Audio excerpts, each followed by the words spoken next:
Nandyal assembly నియోజకవర్గంలో ఉప ఎన్నికలకు సమయం దగ్గర పడుతున్న వేళ అధికార తెలుగుదేశం పార్టీకి మద్దతు పలికితే తనకు కలిగే లాభనష్టాలపై పవర్ స్టార్ పవన్ కళ్యాణ్ సందిగ్ధంలో ఉన్నట్టు తెలుస్తోంది. టీడీపీకి మద్దతు ఇస్తే జనసేన పార్టీకి ప్లస్సా మైనస్సా అన్న విషయంలో ఆయన ఎటూ తేల్చుకోలేకపోతున్నారట. 2014 సాధారణ ఎన్నికల్లో బీజేపీ టీడీపీ కూటమి అధికారంలోకి రావడానికి పవన్ ప్రచారం కూడా ఓ కారణమని తెలిసిందే.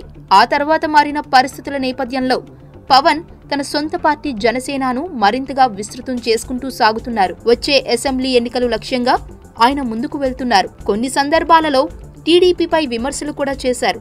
అయితే ఇటీవల కాలంలో ఉద్దానం కిడ్నీ బాధితుల సమస్య పవన్ ను చంద్రబాబును కొంత దగ్గర చేసింది. ఈ నేపథ్యంలో పవన్ ను మరోసారి దగ్గర చేసుకోవాలని చంద్రబాబు భావిస్తున్నట్టు తెలుస్తోంది.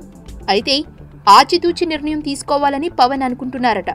మరోవైపు కాంగ్రెస్ కూడా పవన్ మద్దతు అడుగుతోంది. వైసీపీ పవన్ మద్దతు కోరుకున్నా పవన్ కి వ్యతిరేకంగా అయితే లేదు.